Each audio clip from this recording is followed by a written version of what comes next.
오늘은 제9장 하나님은 무소부재한 분이시다 로 같이 말씀 나누도록 하겠습니다. 시편 139편 7절에서 10절 제가 읽도록 하겠습니다. 내가 주의 영을 떠나 어디로 가며 주의 앞에서 어디로 피하리까? 내가 하늘에 올라갈지라도 거기 계시며 수월에 내 자리를 펼지라도 거기 계시니이다. 내가 새벽 날개를 치며 바다 끝에 가서 거주할지라도 거기서도 주의 손이 나를 인도하시며 주의 오른손이 나를 붙드시리이다. 아멘. 이 구절 제가 한 절만 읽었지만 성경에는 여러 구절들 가운데 하나님이 무소부재하시다라는 것들을 이렇게 표현하고 있는데 오늘 읽은 시편 139편 7절에서 10절도 하나님의 무소부재하심을 다루는 성경의 그 수많은 구절 가운데 이제 일부죠. 자, 성경의 교훈이 의미를 가질 수 있는 것은 하나님의 본질 때문인데요. 성경의 교훈은 하나님의 성품에 근거하며 전능한 여호와 하나님, 즉 옛적부터 항상 계시니 다니엘서 7장 9절의 불변적 속성에 의해서 이제 하나님이 보증됩니다. 우리가 무소부재하신 분이시다라고 할 때 이 무소부재란 무엇인가를 보면 이 성경을 믿는 모든 교회는 하나님의 무소부재를 믿는데요. 이 무소부재는 하나님이 어디에나 계시다. 하나님이 계시지 않는 곳이 없다라는 이게 무소부재죠. 그분은 모든 곳에 가까이 계시고 그분은 모든 사물과 모든 사물에 가까이 계신 분이십니다. 당신이 하나님께 향하여서 때로는 어떠한 힘들고 어려움 가운데 또 여러분이 겪고 있는 상황 가운데 하나님이 마치 계시지 않은 것처럼 그럴 때 이렇게 분노에 차서 말할 수 있죠. 하나님, 당신이 어디 계십니까? 라고 이렇게 묻는다면 하나님은 이렇게 말하겠죠. 나는 네가 있는 곳에 있다. 나는 여기 있다. 나는 네 곁에 항상 있다. 나는 모든 곳에 가까이 있다. 라고 이렇게 대답이 돌아올 것입니다. 이것이 성경이 전하는 교훈입니다. 어떤 이렇게 신학자들은 하나님의 무한함을 이렇게 광대함이라고 이렇게 부르는데 구체적으로 우리가 살펴보면 이게 광대함은 단지 이렇게 크기가 어마어마하다. 하나님의 위대하심을 말할 때 광대하시다, 어마어마하시다라는 어떤 뜻이라고 하면 무한성은 하나님이 얼마나 크신 분이신지를 말하는 것이 불가능하다. 우리가 무한하신 분이시다라고 했을 때 하나님의 능력, 하나님의 지혜, 하나님의 사랑, 하나님의 이 가진 모든 것들이 무한하다. 또한 한계가 없으시다 분에서도 우리가 나눴듯이 하나님의 그 크기, 정도, 이 모든 것들은 한계가 없으시다라는 이런 것들을 우리가 같이 나눴듯이 하나님이 이 무한성, 하나님의 무한하시기 때문에 그분에게는 크기가 없고 어떤 방향으로든 그분을 측정할 수 없다라는 게 이게 무한성이기 때문에 광대함과는 다소 차이가 있죠. 하나님은 우주의 모든 끝에 똑같이 가까이 계시다. 아까 무소부재, 하나님이 계시지 않은 곳이 없다라고 하시고 하나님은 어디에나 계시다라고 할 때 하나님은 모든 곳에 가까이 계시다. 또한 하나님은 우주의 모든 부분에 똑같이 가까이 계시다라고 이렇게 볼 수 있는데요.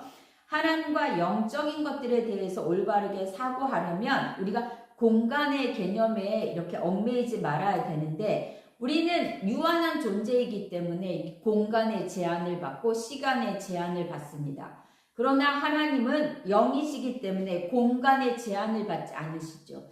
하나님은 무한하시기 때문에 공간 안에 거하시지 않으십니다. 또한 모든 공간은 하나님께 무한히 작은 점에 불과하죠. 우리가 비행기를 타서 어느 고점에서 이 땅을 바라볼 때 이 땅에 있는 어떤 집이라던가 이렇게 크게 보였던 산이라던가 이 모든 것들은 작은 점에 불과하듯이 하나님 앞에 이 공간은 그 지극히 작은 점에 불과하다라는 거죠. 그래서 예레미야 23장 24절에 보면 나는 천지에 충만하지 아니하냐, 나는 하늘과 땅에 충만하지 아니하냐 라고 말씀하시고 있죠. 하나님이 천지에 충만하신 것을 설명하기 위해서 이렇게 비유를 하나 들었는데요. 우리가 이 양동이가 있고 이렇게 대양, 이 세상에, 이 세계에는 그 대양이 있죠. 큰 바다, 태평양이라던가 대서양이라던가 인도양 같은 이렇게 어마어마한 대양이 있는데, 이 양동이가 이 대양 속에 한 1km 정도 이렇게 가라앉았다고 생각을 해보세요. 여러분 상상을 해보세요. 이 우리가 물을 뜨는 이렇게 양동이가 이 대양 속에 1km 정도 잠겨 있다라고 하면, 이 물은 이 양동이 속에도 있지만 이 양동이 밖의 물은 어마어마한 거죠. 이것처럼 양동이 안에 물이 충만하지만 대양은 양동이 사방에 거의 무한대로 감싸고 있는 거예요. 마찬가지로 하나님도 천지에 충만하신 것이 이것과 유사한데요. 하나님이 양동이가 대양에 푹 잠겨 있듯이 천지가 하나님 앞에 푹 잠겨 있는 거죠. 천지가 하나님 안에 있고 하나님은 그 천지 안뿐만 아니라 천지 밖에도 우리가 상상할 수 없을 만큼 크게 무한히 거하신다라는 거죠. 그렇기 때문에 공간도 똑같이 하나님 안에 공간이 있지 하나님이 공간 안에 있는 것이 아니라는 거. 우리가 이 공간에 대한 이 개념을 다시금 우리가 가지고 있는 이 공간에 대한 생각을 오늘 이 시간에 다시 한번 생각해 보시고, 우리는 이 공간에 제한을 받죠. 우리가 이 공간에 있으면 다른 공간에 존재할 수 없지만 하나님은 우리와 같지 않으시고 무한하시기 때문에, 또 오늘 배우는 무소부재하시기 때문에 이 공간뿐만 아니라 어디에든지 계시고, 또 뿐만 이 공간이 하나님 안에 지극히 작은 점처럼 존재하고 있다라는 이 개념을 우리가 다시 생각했으면 좋겠습니다. 우리는 하나님이 공간 안에 거하시는 것처럼 생각하지만 그분은 공간 안에 거하시지 않으시고 오히려 그분이 공간을 담고 계시기 때문에 공간이 그분 안에 있는 것이죠. 자, 그렇다면 어찌하여서 세상 사람들은 하나님이 무한히 멀리 계시는 것처럼 생각하느냐. 지금 우리가 나눈 것은 하나님은 어디에나 계시다 라고 할 때 하나님은 늘 우리의 가까이 계시고 우리 안에 거하시기도 하지만 또 우리 밖에도 거하셔서 늘 우리 곁에 계시고 가까이 계시는데, 왜 사람들은 하나님이 무한히 멀리 계시다라고 생각을 하는가? 또 사람들이 노랫말처럼 하나님이 별이 빛나는 하늘 너머 아득한 먼 곳에 계시다고 이렇게 생각을 하느냐라는 거죠. 그들에게 하나님은 언제나 멀리 느껴지는데 도대체 왜 그럴까를 오늘 한번 살펴보도록 하겠습니다. 무소부재하신 하나님이 어디에나 계시듯 아까 양동이의 비유처럼 어디에나 계시는데 왜 우리는 그 하나님이 우리 가까이 지금 이곳에 계시지 않고 나와 멀리 계시는 것처럼 느끼느냐라는 거죠. 자, 사람들은 하나님으로부터 멀리 있다. 세상이 하나님을 멀리 계신 분으로 여기는 까닭은 우리의 본성이 하나님의 본성을 닮지 않았기 때문이다 라고 말합니다. 도저는 하나님이 우리와 멀리 계시다라고 느끼는 것은 우리의 본성이 하나님의 본성과 닮지 않았기 때문이다 이렇게 말하는데요. 영적인 일들에 있어서 가깝다는 것은 닮았다라는 말과 동일한 의미로서 반대로 멀리 있다라고 하는 것은 닮지 않았다라는 이렇게 이것을 의미합니다. 인격체라던가 염들 또 비물질인 경우에는 물리적인 거리는 아무 의미가 없습니다. 그래서 예수님이 부활하셔서 하나님 우편에 계셨지만 이 땅에 있는 사람들에게 마태복음 28장에 이렇게 말했죠. 20절에 내가 너희와 항상 함께 있겠다. 하나님은 부활해서 하나님 우편에 계시지만 동시에 내가 너와 항상 있겠다라고 말씀하셨습니다. 이게 가능한 이유는 예수님은 하나님이시고 하나님은 영이심으로 동시에 모든 곳에 계시기 때문에 이 말씀이 가능한 거죠. 그러나 우리는 하나님으로부터 멀리 떨어져 있는 것처럼 느낍니다. 그 이유는 하나님이 먼 은하계처럼 공간처럼 우리와 멀리 떨어져 계시기 때문이 아니라 우리의 본성이 하나님의 본성과 닮지 않았기 때문이다 라고 말하는 거죠. 우리는 영적인 것들을 생각할 때 인간적인 개념을 투영하는 경향이 있죠.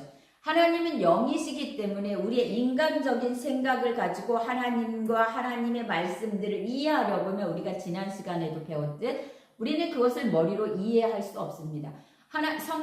예수님께서 동정녀 마리아를 통해서 이 땅에 태어났다라는 것을 과학적으로 증명하려고 하면 우리는 그걸 믿을 수 없습니다.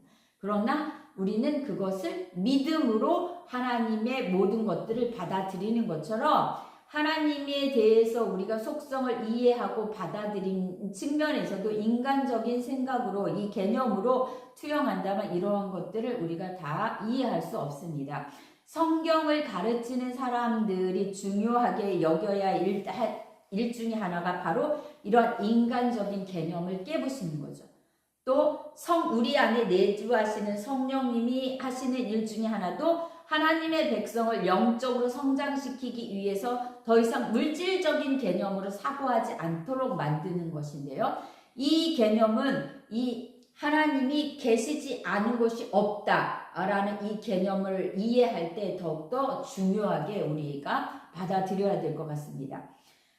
시편 139편 7절에서 10절을 우리가 봤지만 그 앞에 1절, 2절을 보면 여호와여 주께서 나를 살펴보셨으므로 아시나이다 라고 하면서 주께서 나의 앉고 일어섬을 아시며 멀리서도 나의 생각을 밝히 아시오며 나의 모든 길과 내가 눕는 것을 살펴보셨으므로 나의 모든 생각을 나의 모든 행위를 익히 아시오며 여호와여 내 혀의 말을 알지 못하시는 것이 하나도 없으시니다 라고 1절에서 4절까지 나와 있습니다. 이 고백에서 알 수 있듯이 우리가 하나님을 피하여서 숨을 곳은 없습니다.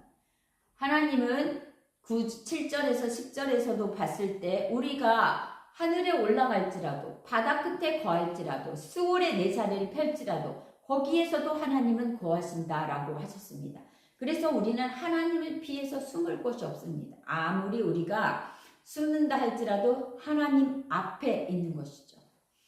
그러므로 우리와 하나님 사이에 거리의 문제는 없습니다. 다시 말해서 떨어져 있는 문제는 없다는 거예요. 우리가 하나님을 멀리 느낀다라고 할 때 하나님과 우리의 사이의 거리가 멀다라는 것이 아니라는 거죠. 거리의 문제가 아니라는 것입니다. 예를 들어서 우리가 부부가 한 방에 같이 있다 할지라도 거리로는 물리적인 거리로는 아주 가까이 있죠. 그러나 우리가 말을 할 때에 나는 남편과 아주 멀어. 나는 우리 남편을 멀게 느껴져 라고 할 때의 그 거리는 물리적인 거리가 아닌 거죠. 같은 공간에 있다 할지라도 상대를 멀리 느끼는가 하면 멀리 떨어져 있다 할지라도 우리는 늘 가까이 있어 라고 하는 걸 보면 이 말에는 거리적인 개념보다는 그 관계적인 개념, 얼마나 가까운가, 얼마나 마음이 통하고 얼마나 교제를 하면서 친밀한가라는 것들을 둘 때에 우리가 그 단어를 쓰는 것처럼 하나님이 멀리 계시다라고 할 때에 우리는 거리적인 멀리가 아니라 우리의 본성에 하나님의 본성을 닮지 않고 하나님과 우리가 닮지 않았기 때문에 거리적으로 멀게 느껴진다라는 거죠. 우리가 하나님이 멀리 떨어져 계신다라고 느끼는 이유는 도덕적 성품이 하나님과 닮지 않았기 때문이다라고 하는 것입니다.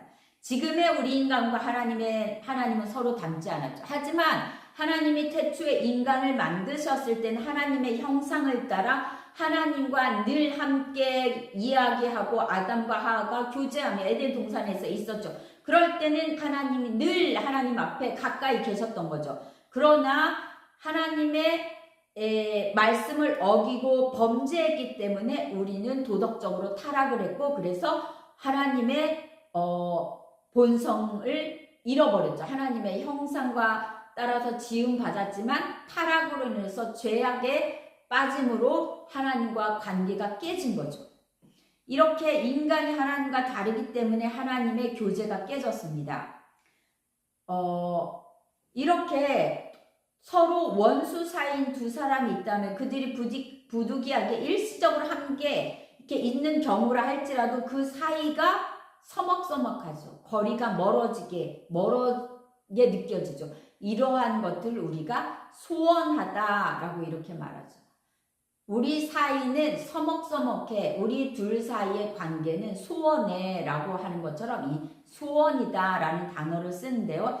이 성경은 이를 가리켜 하나님과 인간 사이의 도덕적 불일치라 라고 부릅니다. 하나님이 거리상 멀리 떨어져 계신 것이 아님에도 그렇게 느껴지는 것은 그분의 성품과 우리의 성품이 서로 멀리 떨어져 있기 때문이라는 것입니다.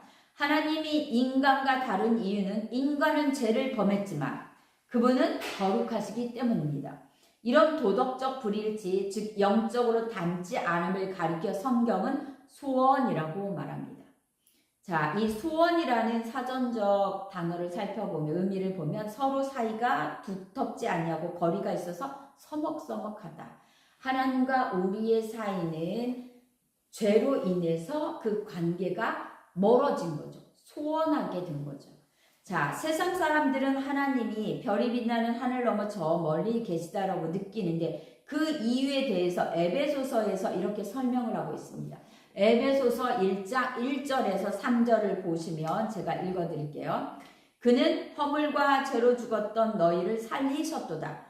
그때 너희는 그 가운데 행하여 이 세상 풍조를 따르고 공중의 권세 잡은 자를 따랐으니 곧 지금의 불순종의 아들들 가운데서 역사하시는 영이라.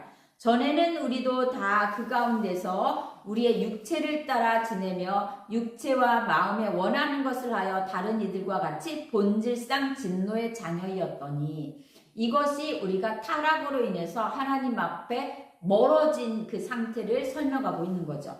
또 4장에서 17절 19절에서 그러므로 이렇게 에베소서 4장 17에서 19절 이렇게 말하죠.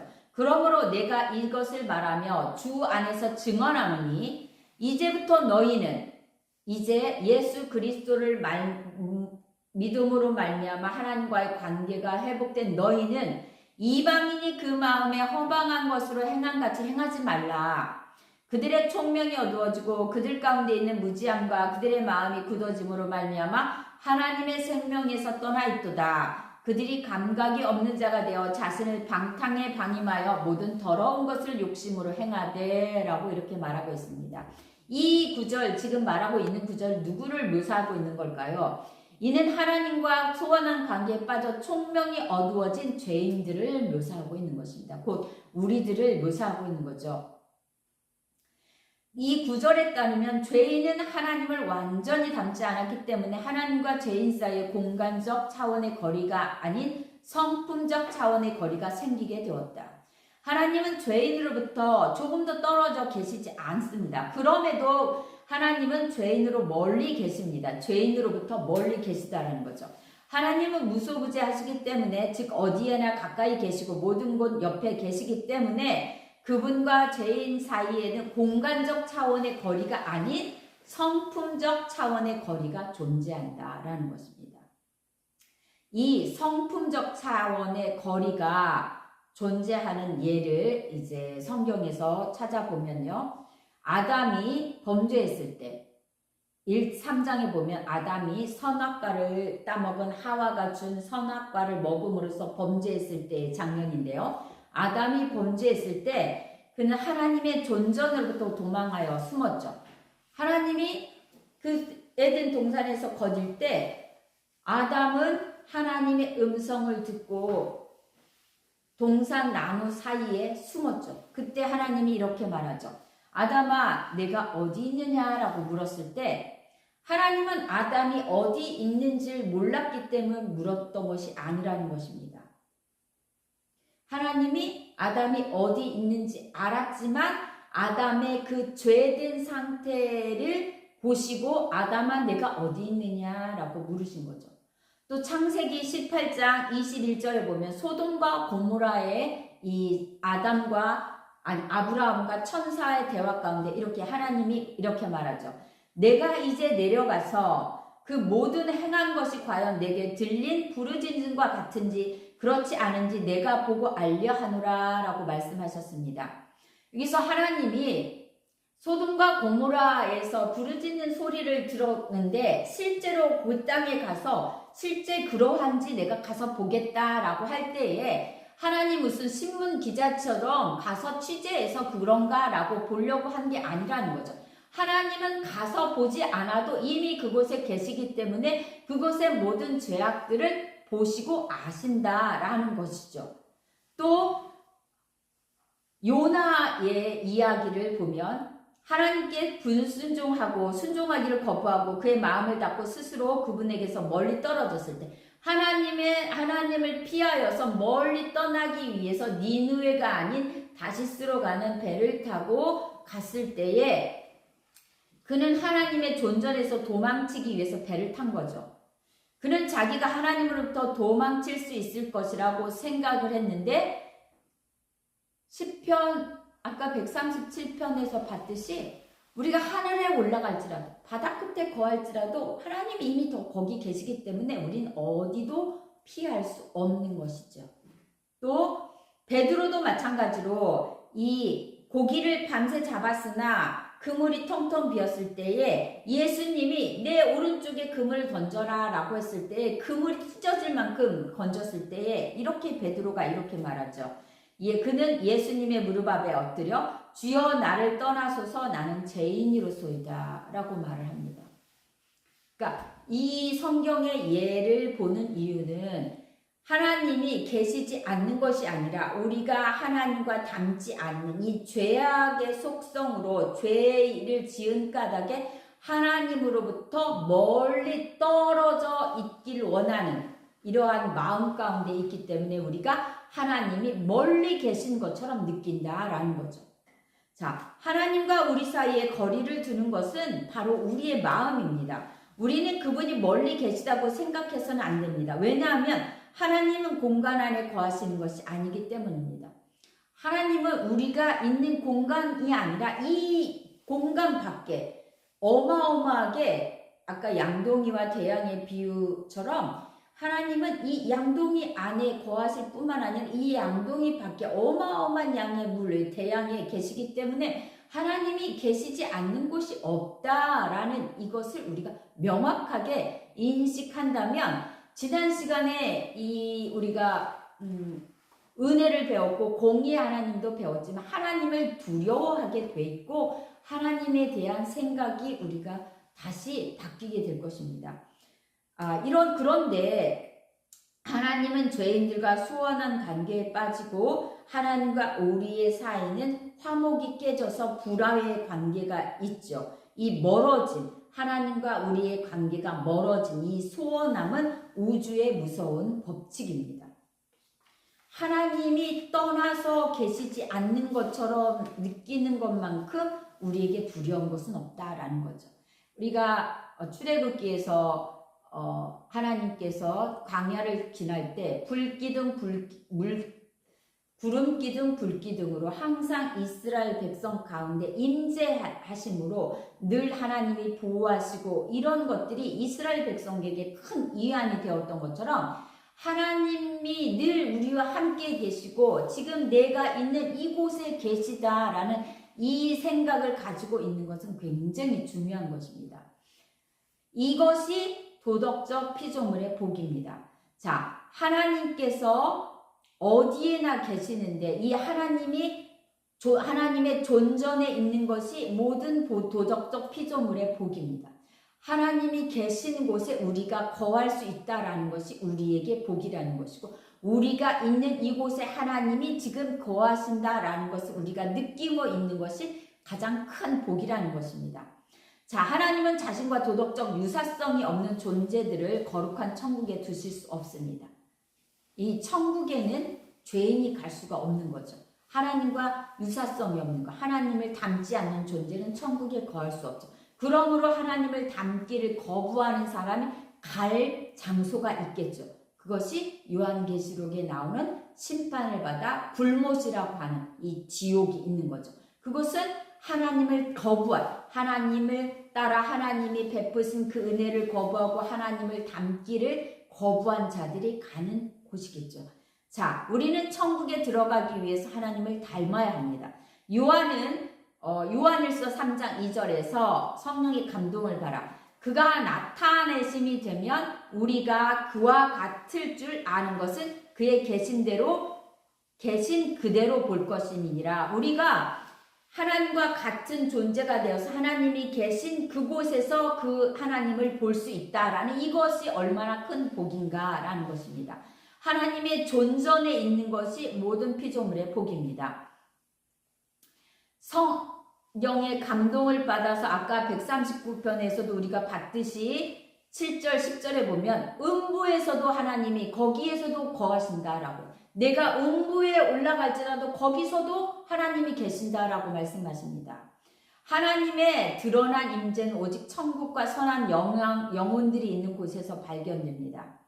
자, 우리가 한 가지 개념을 보면 지옥이 있죠. 지옥은 불이 영원히 꺼지지 않고 구더기가 있고, 요한계시록을 통해서 우리가 그렇게 전도할 때도 전도하고 우리가 그렇게 아는데, 지옥은 그런 곳이라고 하지만 만약에 그런 것이 없다 할지라도 지옥이 지옥일 수밖에 없는 것은 하나님이 그곳에 거하지 않기 때문이라는 거예요. 하나님의 얼굴에 비치는 밝은 빛으로부터 차단된 상태에서 영원히 살아야 되기 때문에 그곳이 지옥이라는 것이죠. 또 반대로 천국은 계시록에 보면 금으로 된 문, 보석, 여러 가지 보석, 그 다음에 유리 바다, 장로들, 생물, 거룩하다 이러한 생물들의 찬양과 이러한 곳이 있는 곳이 천국이지만, 천국이 천국일 수밖에 없는 것은 하나님이 그곳에 계시고 그 하나님이 그곳에 계시기 때문에 천국인 것이다 라는 것입니다. 우리가 하나님의 얼굴을 볼 것이며 하나님의 이름이 우리 이마에 있을 것이기 때문에 천국이 천국이라는 것입니다. 이러한 측면에서 천국을 천국으로 만드는 것은 하나님의 드러난 의식적 임재입니다. 도덕적 피조물에게 복을 주시는 것은 하나님의 임재이고, 그들에게 영원한 고통을 주는 것은 하나님의 부재입니다. 우리도 하나님의 임재 가운데 우리가 산다면 우리가 있는 이곳이 하늘나라이고 이곳이 천국인 것입니다. 그러나 하나님이 어느 곳에 계시지만 우리가 마치 하나님이 계시지 않고 누구도 나를 돕을 수 없고 하나님마저 나를 향하여 얼굴을 돌린 것 같은 그런 곳에 있다면 그것은 우리에게 영원한 고통이 되는 것입니다. 시편에도 보면 하나님이여 내가 부르짖어도 계시지 않고 내가 찾아도 찾을 수 없다라고 이런 표현을 할 때에 다윗은 굉장히 고통 가운데 그러한 느낌으로 그것을 표현하죠. 그렇기 때문에 하나님의 임재 가운데 하나님이 어디에나 계시지만 내가 그 하나님의 임재를 느끼면서 있다라고 하면 그곳이 천국이고, 하나님의 임재를 느끼지 못하고 하나님의 부재 가운데 영원히 우리가 있다라면 그것이 고통이라는 것입니다. 그런데 인간의 본성과 하나님의 본성은 너무 다르기 때문에 이 둘 사이에는 건널 수 없는 영원한 간극이 생겼죠. 죄 가운데 태어난 사람은 죄에서 벗어날 수 없고, 또 하나님은 변하지 않으시기 때문에 인간은 그분을 변화시킬 수 없고, 그렇다면 이 죄로 인해서 하나님과 우리 사이가 이렇게 벌어진 이 사이, 이 간극을 어떻게 가까이 하나님과 우리가 화목해서 같이 합할 수 있는가? 우리가 하나님 앞에 어떻게 가까이 나아갈 수 있는가? 죄로 인해서 영원히 하나님과 멀어진 우리가 어떻게 하나님 앞에 가까이 갈 수 있는가? 라는 것을 두 가지로 우리가 볼 수 있는데, 이렇게 사람이 서로 화해하는데 두 가지가 있는데, 하나는 서로 어떤 사람과 사이가 벌어져서 화해를 한다고 하면 한 사람이 양보를 하고 또 한 사람이 다른 측면을 양보해서 우리가 서로 타협을 해서 화해를 하는 경우가 있죠. 그렇게 해서 화해를 하는 경우가 있죠. 그렇다면 하나님과 우리가 화해하기 위해서, 그러면 하나님도 우리가 타협을 할 수 있는가? 하나님은 결코 우리가 타협을 하지 않죠. 죄인된 우리와 하나님과 결코 하나님은 타협을 하지 않습니다. 그러면 하나님의 원칙대로 있다면 우리의 죄인이 어떻게 하나님과 화해할 수 있을까요? 그것을 우리가 익히 알듯이 하나님이 우리가 하나님과 화해할 수 있는 길을 친히 하나님이 만드셨죠. 그것이 무엇이냐 하면 그분이 육체로 이 땅에 오셔서 십자가의 죽으심으로 그분이 죽으심으로 인간이 하나님 앞에 나아갈 수 있는 친히 그 길을 만드심으로써 화해의 길을 만드신 거죠. 그러니까 보통 우리가 다툼이 있어서 화해할 때는 서로 타협을 통해서 화해를 하지만 하나님은 우리와 이 죄인과 타협을 할 수 없기 때문에 하나님이 친히 우리와 화목할 수 있는 길을 친히 만드셨는데 그 길이 무엇인가? 예수 그리스도를 이 땅에 보내시고 그 예수가 우리 모든 죄를 대신 짊어지심으로써 우리의 죄를 속하시고 우리로 하나님 앞에 나아갈 수 있도록 길을 만드셔서 우리로 친히 죄인이 아닌 이제 의인으로 우리를 거룩의 옷을 입힘으로 하나님과 같은 거룩한 존재로 하나님을 닮은 사람으로 만드심으로 회복하심으로 우리가 하나님과 화해가 할 수 있고 그로 인해 우리가 하나님과 멀어졌던 이 관계가 다시 가깝게 될 수 있다라는 거죠. 다시 말하면 하나님은 무소부재하셔서 계시지 않는 곳이 없지만 우리가 죄인이기 때문에 그 하나님과의 그 거리, 물리적인 거리가 아니라 관계적인 거리에서 이렇게 멀어졌는데 이제 이 멀어졌던 거리를 하나님께서 친히 예수 그리스도를 통해서 우리의 이 도덕적 성품의 결함으로 인해서 하나님께 나아갈 수 없는 이 거리를 간극을 해결하심으로 우리가 하나님께 가까이 나아갈 수 있도록 만드셨다라는 거죠.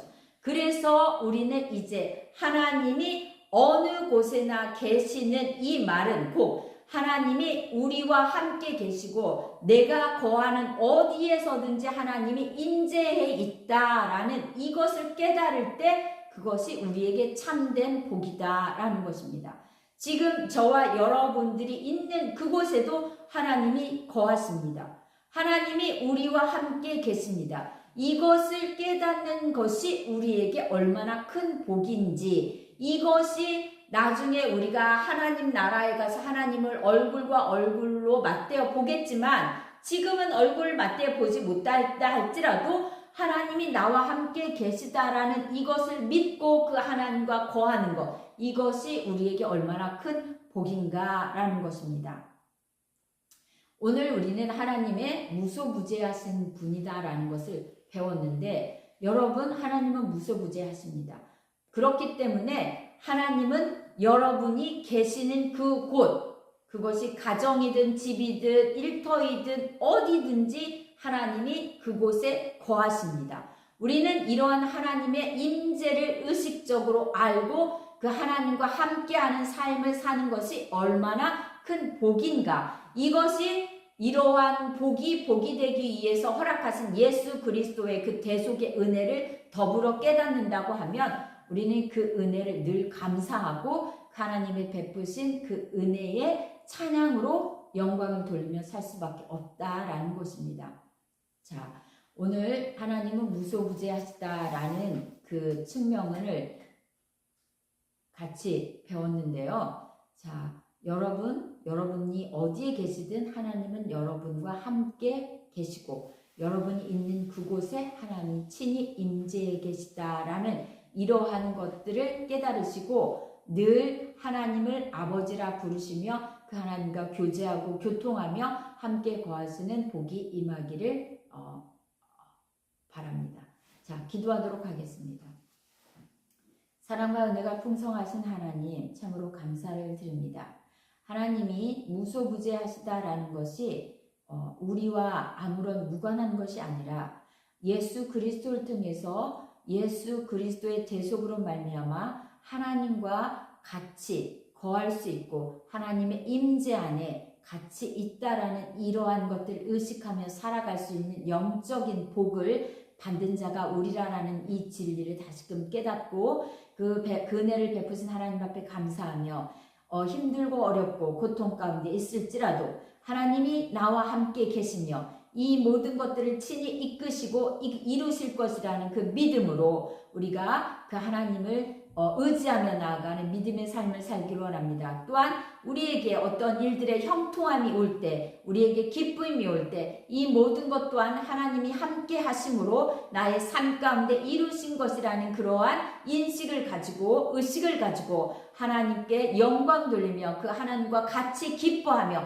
누리는 그러한 매일매일의 삶이 되도록 우리를 붙드시고 인도하여 주시옵소서. 오늘 이 시간 기도하는 가운데도 하나님께서 친히 임재하셔서 우리의 간구하는 것들을 들으시고 하나님의 놀라운 은혜로 역사가 이루어질 것을 소망하며 바라는 시간이 되도록 도우시고 인도해 주시옵소서. 이 모든 말씀 우리 주 예수 그리스도의 이름으로 기도드렸습니다.